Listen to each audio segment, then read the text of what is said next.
বাবা ও এখন কোনো ভালো না ব্যস্ত।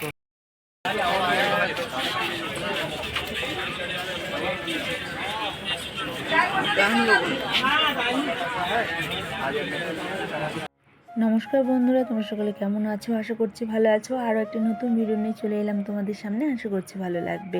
তো বন্ধুরা, আমরা তো এসেছি কালকে দিদিবাড়িতে এসে কিন্তু দেখো আমরা আজকেও বেরিয়ে পড়েছি মাসি বাড়ির উদ্দেশ্যে। চলো, আমরা আজকে যেখানে যাচ্ছি সেখানে একটা খারাপ একটা ঘটনা ঘটে গেছিলো হুট করেই। সে বিষয়ে নিয়ে কিছু কথা বলবো। চলো, যেতে যেতেই সব কথা বলছি। তো দেখো, আমরা কিন্তু স্টেশনে এসেছিলাম, বিধাননগর স্টেশন। ওখান থেকে ট্রেন ধরে চলে এসেছি আমরা নিউ ব্যারাকপুরে। যাই হোক, ভুলে গেছিলাম মাঝখানে ভয়েস ওভার দিতে, কারণ অনেক দিনের আগের ভিডিও তো সব কিছুই রেখেছি, তোমাদের সাথে শেয়ার করছি।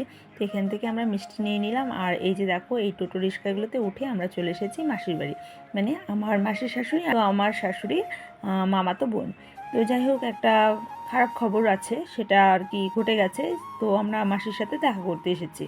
তো ঢুকেই হচ্ছে মাসির বাড়িতে সুন্দর ভোলেনাথের এখানে একটা মূর্তি রয়েছে। তো আমি তো দেখে আর সামনে আর তরসইতে না পেরে সামনেই চলে গেছি। তো ওখান থেকে দেখে তারপর এই যে আমরা কিন্তু লিফটে করে চলে এলাম মাসির দোতলা ফ্ল্যাটে। তো যাই হোক, এই যে ফ্ল্যাটটা নতুন হয়েছে, বেশি দিন হয়নি। তো ফ্ল্যাটটাকে ঘুরে ঘুরে দেখছিলাম, খুব সুন্দর ফ্ল্যাটটা।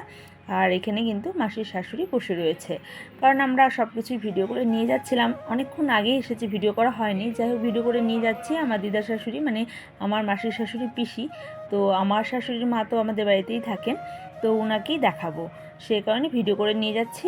আর মাসি বললো যে ভিডিও করে নিয়ে যাও, তোমার দিদাকে দেখাবে, আমার দিদা শাশুড়িকে আর তার পিসিকে। এই যে দেখছো ফটোটা, এটাই হচ্ছে দিদা, মাসির মা। তো যাই হোক, মাসির মা হুট করেই মারা গেছেন। তো এই কারণে মাসি আর কি 4 দিনের শ্রাদ্ধটা করেছে। তো তখন আমরা কিন্তু কলকাতায় ছিলাম, কিন্তু আমরা আসতে পারিনি। যেদিন আমাদের রিসেপশন পার্টিটা ছিল, বিয়েবাড়ি ছিল, সেদিনই কিন্তু এই শ্রাদ্ধটা করেছিল মাসি। তো যাই হোক, সেদিন আসতে পারিনি, যেহেতু আমরা কলকাতায় এসেছি, সে কারণে সামনে থেকে সামনে তাই একটু দেখা করতে এসেছি। তো যাই হোক, দেখা করা হয়ে গেছে, আর একদমই হাতে টাইম নেই। তো ওইদিকে আমি বরকে বলছিলাম, আসো ওইদিকে একটুখানি ঠাকুরটাকে দর্শন করে যাও। তো বর বলছিল, এখন ট্রেন ঢুকে যাবে আর সময় নেই, তুমি তাড়াতাড়ি এসো, তুমি নিজে দেখো, আমি দেখেছি।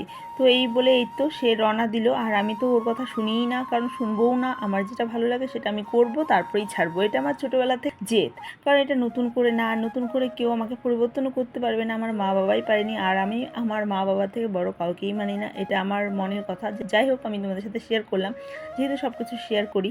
মাসির বাড়ি থেকে বেরিয়ে পড়লাম, আর এই যে সোজা রাস্তাটা দেখছো, এখানেই কিন্তু আরেক দিদার বাড়ি ছিল, আর আমার বড় কিন্তু এখানেই ছিল কাজের সূত্রে। যাই হোক, অনেক দিনের আগের কথা। তো আমাকে বলছিল যে আমি এখানেই ছিলাম। তারপর তো ট্রেন ধরে আবারও বাড়ি চলে এসেছি। বাড়িতে এসেই দেখো, আমার মেয়ে একদমই কান্নাকাটি করা শুরু করে দিয়েছে। ও কিন্তু গেছিলো ওয়াটার পার্কে, আমরা আগে ঢুকেছি, তারপর ওরা ঢুকেছে। যাই হোক, মেয়ের তো অনেক দিনের ইচ্ছে ছিল ওয়াটার পার্কে যাবে, কারণ মায়াপুর গিয়ে তো ওই নদী দেখে প্রচণ্ড কান্নাকাটি আমাদের সাথে শেয়ার করেছি। তো যাই হোক, ফাইনালি ওকে নিয়ে গেছে আজকে ওয়াটার পার্কে আমার ভাগনা। বোনকে জিজ্ঞাসা করছিলাম, কি তোর তো শরীর ভালো ছিল না, ওয়াটার পার্কে গিয়ে কেমন মজা করলি? বলে, ওখানে গিয়ে আমার মাথা ব্যথা কমে গেছে, তাই হাসাহাসি করছিলাম সবাই মিলে, দিদি, জামাইবাবু, আমি। আর এদিকে মেয়ে কিন্তু হাসতে হাসতে গেছিলো, ওর জেদেই কিন্তু যাওয়া। আর ওই দেখো, একদমই মন খারাপ করে কান্নাকাটি করছে, কারণ কানের মধ্যে জল ঢুকে গেছে। এটাই বড় সমস্যা, আর ওর এটাই হচ্ছে বড় ভয়, কানের মধ্যে জল ঢোকাটা।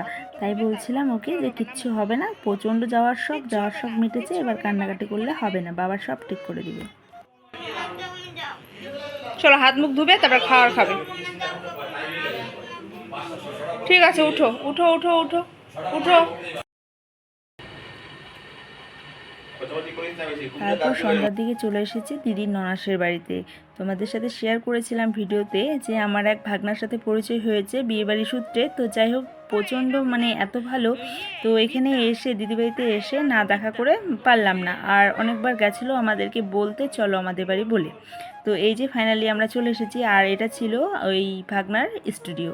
তো এখানেই সে গান শেখে বা মিক্সিং করে বা ভিডিও সম্বন্ধে অনেক কিছু করে। যাই হোক, তো সেটাই তার কাজ। তারপর কিন্তু আমরা ওখানে আড্ডা সাড্ডা মেরে, তারপর এই যে দেখো, রাত্রে হাসতে হাসতে কথা বলতে বলতে ভিডিও করতে করতে বাড়ি ফিরছি। তো বন্ধুরা, ভিডিওটি কেমন লেগেছে অবশ্যই কমেন্টে জানিও। ভালো থেকো, সুস্থ থেকো, টাটা, বাই বাই। আর কালকে হয়তো লাস্ট ভিডিও হবে কলকাতা, কারণ কালকে আমরা এখান থেকে চলে যাচ্ছি। তো বন্ধুরা, এটাই ছিল আজকের ভিডিও। তো কি করে দিন পেরিয়ে যায় সত্যি, আজকের দিনটাকে আর সবাইকে অনেক অনেক মিস করব। তো বন্ধুরা, এটাই ছিল ভিডিও, টাটা।